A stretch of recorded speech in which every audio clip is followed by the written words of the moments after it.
Hey everyone, Zoraz here from Not Casuals, and I wanted to make a quick video to talk about the upcoming weapon banner that will be coming in patch 1.2 of Genshin Impact. So of course it is announced here in game, it is the Epitome Invocation, and this will be the new weapon banner that replaces the current one.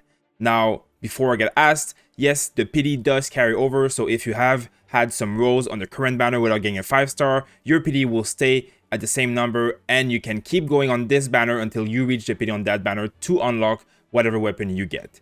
Now, I get asked this on stream all the time, so I wanted to cover this on a video.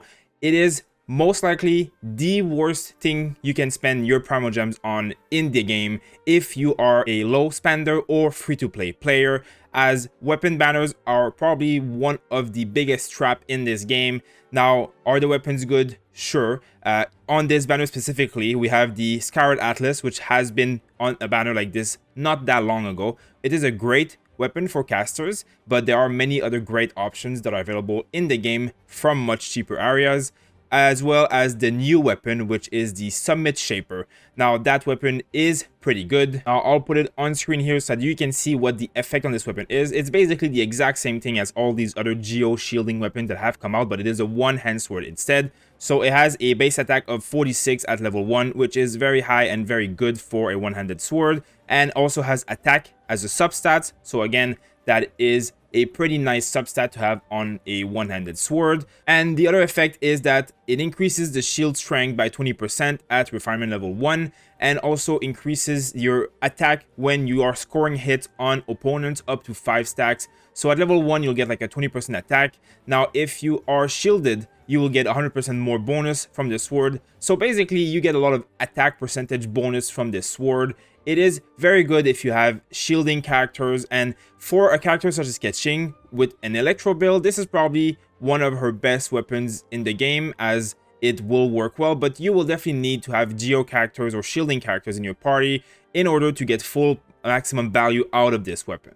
Now, this weapon is not bad in any way. The problem is that if you do not spend a lot of money in this game, the chances of you unlocking this weapon, even if you spend thousands upon tens of thousands of primogems, is actually quite low. But the main problem from this comes from the fact that if you only want specifically the sword or the book, and you are not interested in the other weapon, well, your chances of getting the other weapon are as high, and you also have chance of getting another weapon that's not even one of these two on the banner. So you will need to roll a lot of primogems into this banner to even get a 5-star, and then you might need to do it 2, 3, 4 times to get the 5-star that you want. It is really a big trap for your primogems. Now, it would be nice if it was easier to obtain. Like, I would say these weapons are worth it, but by the time that you get the weapon that you want on this banner, you could have gotten a 5-star character or 2 that you actually had much control over because of the limited banner.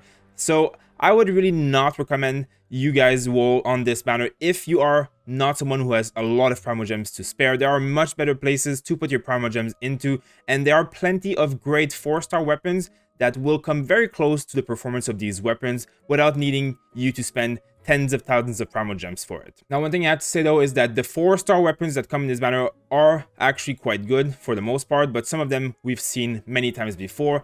Now, the sacrificial fragment is something we had like really recently. It is a really good weapon for Sucrose. Stringless, probably the best weapon for official support, or one of the best at least as a 4-star.